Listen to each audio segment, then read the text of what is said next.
The Doll's House by Rumer, Godden. When we left chapter 14, Darner was looking at the other parcel. All his wool stood on end. Prick, said Darner at the parcel. Prick, prick, prick, prick, prick. Now we're on to chapter 15.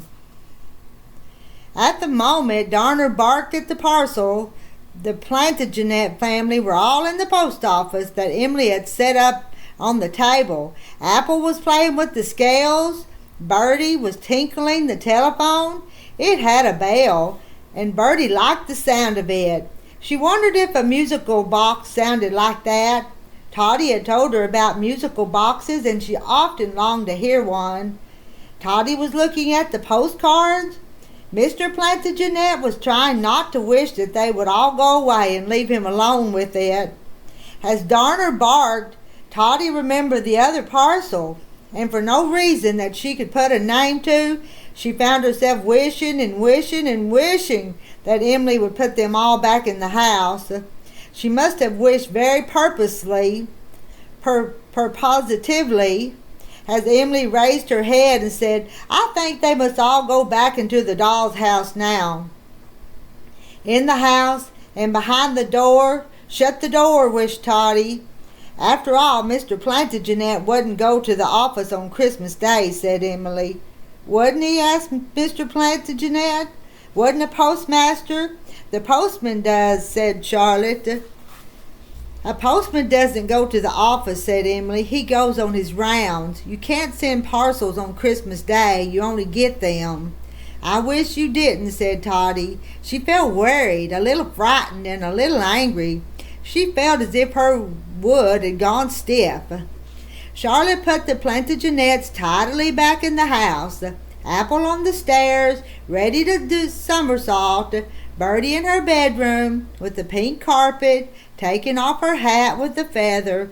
Mr. Plantagenet on one of the new chairs in the sitting room, and Toddy in the kitchen. Now you are all in your happy little house, said Charlotte. She did not close the front. Our happy little house, sang Apple as he began his somersaults. He reached the bottom, and to his great joy, Charlotte looked up and said, "Oh, he has fallen downstairs, poor little Apple," and put him up again. Our happy little house, sang Bertie, twirling her feather. Our happy little house, hummed Mr. Plantagenet. An office, he hummed as he read his paper.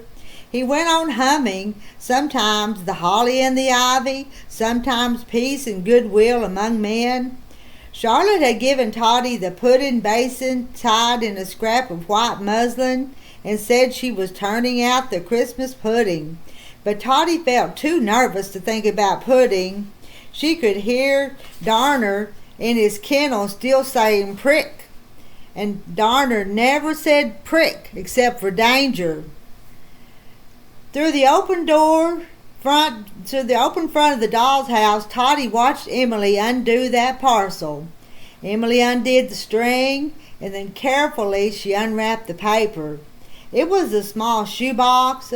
Toddy shivered all the way through her wood. Shoeboxes are unlucky for this family, she said. The last shoebox made Mr. Plantagenet awfully unhappy. The shoebox was padded with cotton wool and paper. Emily and Charlotte lifted it out piece by piece, and then Emily gave a cry of admiration and pleasure. "Look, Charlotte, look! It's a doll! That lovely doll!" And she lifted March Payne from the box. There was a sudden light clatter in the doll's house kitchen, but nobody heard. "Oh, I loved her at the exhibition," cried Emily. "You remember her, Charlotte. She had been sent to us because she was great-great-Aunt Laura's doll. Look, the letter says she would have come before, only she was sent to the cleaners and the exhibition. She goes with the doll's house, you see." "Does she?" asked Charlotte doubtfully. She looked at Marchpane and then at the Plantagenets so happily settled in the doll's house. Emily had no eyes for anyone but Marchpane. "Look at her clothes," said Emily. "My clothes," said Marchpane in a complacent voice. "They take off and on. Look at the tiny buttons and the lace edgings." "The lace edgings," said Marchpane still more complacently. "And her hair, we can really brush it and comb it. It's real hair," said Marchpane. "And her eyes, look, they open and shut. None of the others can open and shut." "Mine open and shut. They are the best blue glass," said Marchpane. "She doesn't smell very nice," said Charlotte. "Oh, Charlotte, I loved her at the exhibition, and Emily, and now she's yours." "Oh, Charlotte, I loved her at the exhibition," said Emily, "and now she is ours." "I don't remember her very well at the exhibition," said Charlotte slowly. "She wasn't ours then, and we went there to see Toddy." "Yes, but we looked at her." "I didn't. I looked at Toddy." "Don't be such a little silly, Charlotte," said Emily. "What is the matter with you?" "I don't know," said Charlotte. "I have a funny feeling." "Well, you are silly. She is perfectly beautiful. She must be our best doll." "But," began Charlotte, and then she said in a low voice, "Do you think we ought to have a best doll, Emily? Do you think it's kind to the others? They were here first." "No, they were not," said Emily. "Marchpane was great Aunt Laura's doll." "Well, Toddy was our great-grandmother's doll, and Charlotte," said Charlotte, and then she gave a cry. "Oh, Emily, look, Toddy has dropped the Christmas pudding bowl down on the floor, and it has rolled right under the kitchen table." The end of chapter 15. We'll go to 16 in just a second. I've got to put my little dog Heidi away. She's keeping me from reading, aren't you, Heidi? Okay, I put Heidi away, so now we'll go on to chapter 16. They brought Marchpane into the doll's house. Toddy stood by the kitchen table, stiff and hard. It was nearly I, and not the pudding that fell, thought Toddy. I fell once for joy, but I shall not fall for fear of Marchpane. Trees, good trees, don't fall down in storms, said Toddy. Charlotte picked up the pudding basin, and as it was lunchtime, she untied the muslin and turned out a morsel of real plum pudding onto a plate. I wish I could give you a sprig of holly small enough to stick in it, said Charlotte kindly. Emily brought Marchpane into the kitchen first. You should remember each other, she said to Toddy. We remember each other, said Marchpane and Toddy. Toddy had never looked more wooden. Marchpane's eyeballs gave a sudden click. You jerked her, said Emily to Charlotte. No, I didn't, said Charlotte. Of course they first knew each other years and years ago, said Emily. They must know secrets about each other that we don't know. We do, said Toddy. Marchpane said nothing at all. Presently Emily took her into the sitting room and set her on the couch by Mr. Plantagenet, and then she shut the front of the doll's house and went away to lunch.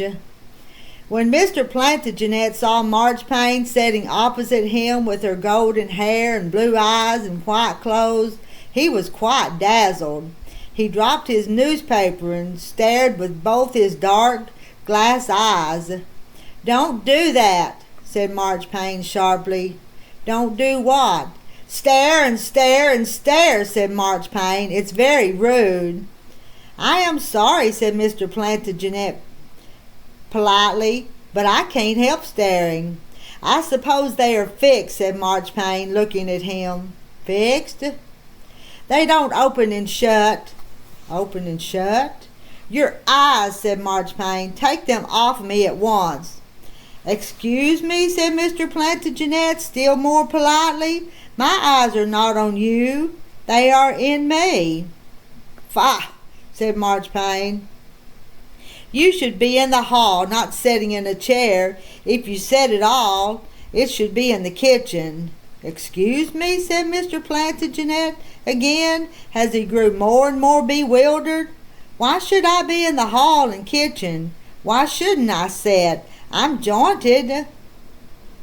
"Are you not the butler?" asked Marchpane. "There used to be a butler, I'm sure." "The figure of a butler," Mr. Plantagenet corrected her. "He has gone to dust."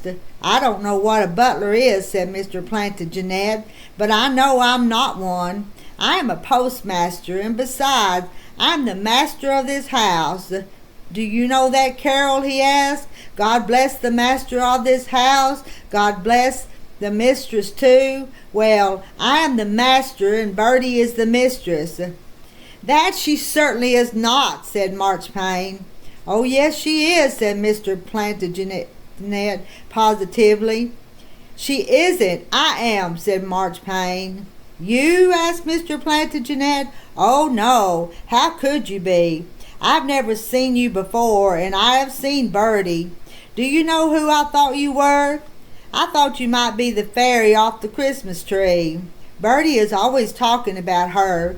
Are you the fairy off a Christmas tree?" "A fairy," said Marchpane scornfully. "I am real, far more real than Bertie."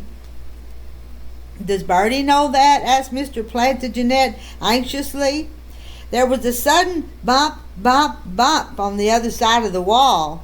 "What is that?" asked Marchpane. "That is Apple." "Apple?" "The little boy doll, our little boy. He belongs to us." "Does he?" asked Marchpane thoughtfully. There was a light sound of rustling from upstairs. "What is that?" asked Marchpane. "That is Bertie." "It is too light," objected Marchpane, "to be anyone." "Bertie is light," answered Mr. Plantagenet. "I am heavy," said Marchpane. Mr. Plantagenet did not answer. The rustling sound came again. "What is he doing?" asked Marchpane. "I expect she is dusting the paper chains with the feather broom," said Mr. Plantagenet. "Paper chains? With a feather broom? What a very odd thing to do. What did you say her name was?" "Bertie." "It does sound like a bird rustling," said Marchpane. Mr. Plantagenet thought of that, and it seemed to him that Marchpane was right, and Bertie was, truthfully, very like a bird.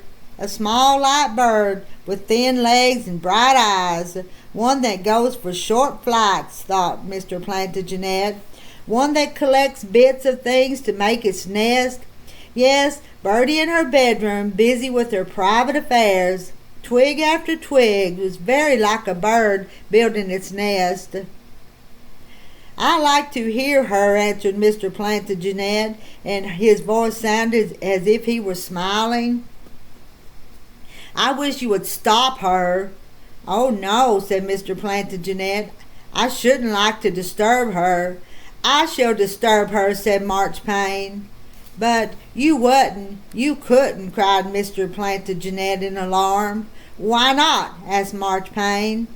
It is cruel to disturb a bird in its nest," said Mr. Plantagenet. That is not what he had meant to say, but he seemed to say what he wanted even better than the words he had meant to use. "Faugh!" said Marchpane, and the blue glass balls of her eyes seemed to glare. Mr. Plantagenet felt quite frightened. "Oh," yawned Marchpane, "I do wish Emily and Charlotte, or whatever their names are, would come and put me in my own room." At that, a thought came into Mr. Plantagenet's mind, a horrible thought. To make quite sure, he went in his mind through the whole doll's house, through the kitchen and hall, setting room, and the upstairs pink room, and the blue room. Then he looked at Marchpane. "Excuse me," said Mr. Plantagenet timidly, "but, which is your room?" "The one with the pink carpet, of course," said Marchpane. "But that is Bertie. She chose it. That is Bertie's nest." He meant to say room, but he was so upset that he was confused, and again nest seemed to suit Birdie even better than room. That is Birdie's nest, bedroom. If you really want to know, said Marchpane in her flat, heavy voice, the whole house is mine. What? Cried poor Mr. Plantagenet. He could not believe his little porcelain ears. But it's our house, ours, that we dreamed of, that we wanted, that we wished for, said Mr. Plantagenet. I can't help what you did for it, said Marchpane, yawning. It is mine, and really, said Marchpane, yawning again, I can't live in it with all these people bumping and rustling and having silly ideas that it is theirs. I must tell Emily and Charlotte, said Marchpane, and she yawned still once again. Oh, don't say that, cried poor little Mr. Plantagenet. But I do say it, said Marchpane. But you don't understand. This is our house. It is full of us. It was for us. We were on the hearth rug when the letter came. We saw Emily and Charlotte clean it and make it new again, and we helped them by wishing. We wished so hard, you don't know. We waited for the curtains and the blankets on the beds and the couch and chairs. You don't know. Now I shall go every day to the office and come back again. And this Christmas was so beautiful. You don't know, panted Mr. Plantagenet. Oh, truly, truly, you don't know. What you don't know, and had better know, said Marchpane, is that I was here in this doll's house long, long years ago, long, long before any of you. Not before Toddy you weren't, said Mr. Plantagenet. And he said it, his eyes grew steady, and his voice grew suddenly firm. Toddy had been here as long as you have. Why, she remembers your coming. She has been here longer. Toddy, a farthing doll? A farthing or a penny or a sixpence or a pound. She has been here longer. Toddy is Toddy. She always is and always has been. Toddy, Toddy, Toddy, called Mr. Plantagenet. At the moment, Charlotte opened the front of the doll's house and picked up Toddy. I don't see, said Charlotte, why you should be left all alone in the kitchen while she sits on one of your chairs. You shall come into the setting room, Toddy. And she set Toddy down on the couch next to Marchpane. There, said Charlotte to Marchpane, and shut the doll's house front again. Did you hear what she said? Whispered Mr. Plantagenet to Toddy as soon as Charlotte had gone. In his agitation he had lost his manners, but Toddy had not lost hers. How strange it must seem to you to be back, she said to Marchpane. Yes, I heard, she said quietly to Mr. Plantagenet. Did you hear what she said about Birdie and our house? Our dear, dear house? Oh, Toddy, I feel as if we're in danger, said Mr. Plantagenet. We are in danger, thought Toddy, but she did not say it aloud because she knew Marchpane must not know they were in the least frightened. Instead, she thought of all the bravest things that were made of wood. The bowsprits and figureheads of ships, for instance, that have to drive into the sea and meet the waves, or their masts, of the stocks of rifles and guns, of flagstaffs that fly flags high up in the air, and of her tree. I am made of the same stuff as they, thought Toddy. Wood, good, strong wood. After all, nothing very strong is made of kid. She smiled at Mr. Plantagenet, and he felt as though she had reached out and patted his hand and said, Courage. She smiled at Marchpane and said again, How strange for you to be back. Not nearly as strange as for you, said Marchpane. Why? Asked Toddy. One hardly expects you to last for so long. Why? Asked Toddy. Cheap material, shoddy stuff. Wood is neither cheap nor shoddy, said Toddy, and again she thought of the bowsprits, the gun stocks, flagstaffs, trees, and she smiled. Don't you mind what she says? asked Mr. Plantagenet. No, I don't mind because it isn't true, said Toddy. I can remember the day they brought you here, she said, turning to Marchpane. When Laura brought you here, those two little girls, she said. Sometimes I think Emily and Charlotte are they all over again. Funny how people don't last, said Marchpane, yawning. But I am tired. Don't talk to me about them. I'm not interested in little girls. Not interested in little girls, said Mr. Plantagenet, shocked. No, not in Laura, nor her sister, nor Emily, nor Charlotte, nor any of them, said Marchpane distinctly. But they are alive. It is only they who make us live. Faugh, said Marchpane rudely. Marchpane doesn't like to be played with, said Toddy quietly. Not like to be played with? Then what is she for? Why was she made? I should sooner be broken, said Mr. Plantagenet, or thrown in the toy cupboard than never be played with at all. Well, I shouldn't, said Marchpane. You are not a doll, cried Mr. Plantagenet. He had forgotten to be frightened. You are a thing. And then he remembered and cried, Oh, what are we going to do, Toddy? We must wish, said Toddy openly. She was no longer trying to be polite to Marchpane. We must wish, and we must never stop wishing for a moment. I can wish too, said Marchpane. I am heavier than you. To be heavy doesn't mean to be strong, said Toddy. I am very strong. Nothing, said Toddy. Nothing can be stronger than good plain wood.